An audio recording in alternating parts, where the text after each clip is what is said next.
Hi everyone. Um, I am going to do a devotion. Going to try to do one every day with you. Don't pay attention to the date. This is a new book that I got in the mail, a new devotion book, and of course it starts out with January 1st, and this is actually March 2nd, but we will start it together. Okay, so this one is by David McCasland. God promises a harvest in his timing. Planting time. Galatians 6 through 10. Galatians 6, 7. Do not be deceived. God cannot be mocked. A man reaps what he sows.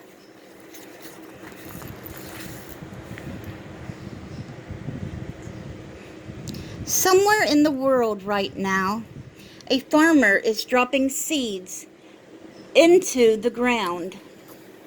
Soon those seeds will begin to change the place where they were planted. The carefully prepared soil that appears barren today will become a field ready for harvest. In the same way, New Year's resolutions can be seeds to alter the landscape of life for others and ourselves. This prayer of Saint Francis of Assisi is a powerful model of this longing to bring positive change in a hurting world. Lord, make me an instrument of your peace. Listen to this again. Lord, make me an instrument of your peace. Not our peace, but his peace. Where there is hatred, let me sow love. Where there is hatred, let me sow love. Where there is injury, pardon. Where there is doubt, faith. Where there is despair, hope. Where there is darkness, light. And where there is sadness, joy. A farmer who sows wheat is never surprised when wheat grows from the ground where it is planted. That's the universal law of sowing and reaping. Paul used it to illustrate a corresponding spiritual principle. Do not be deceived. God cannot be mocked. A man reaps what he sows. Galatians 6, 7. Our sinful nature says, satisfy yourself, while the Spirit urges us to please God. That's in verse 8. This day, this year, is planting time. God has promised at the proper time we will reap a harvest if we do not give up. And that is in verse 9. So Galatians 6, verse 9. Alright guys, so that was that devotion, our first one out of this book. And it is a book that I got called Standing on the Promises, 365 Daily Assurances of God's Love, Care, and Guidance. So I hope you guys are going to enjoy doing these together.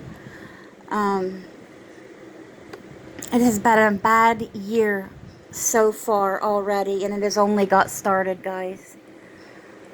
Somebody that has been related or that we know has died every month this year so far, and it is now only March 2nd. My sister, who had no health problems at all, she was only 38, had a 17-year-old son, passed away unexpectedly in January. My 34-year-old cousin passed away in February.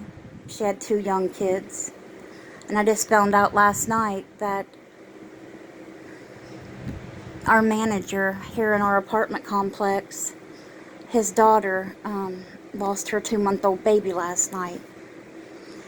So, I mean, it's just been one thing after another this year, and it's got me really worried because my niece is pregnant with her first baby, and she's got gestational diabetes right now, and I mean, she's really healthy, you know, and she's got to go to Columbus, and she's only got 2 weeks left to go, and the baby's a big baby, and they're trying to figure out the best way of delivery, because she's a very tiny person, and he's a boy. His name's going to be Liam, But everything's it's just crazy. This year's only got started, and it started out bad, but we don't know what the rest of the year holds. But we need to hold up each other in prayer and love one another and be there for one another. That's what I do know. So the most important thing, like Jesus always says, love one another. Love one another. Bye, guys. God bless you all, and we do love you all.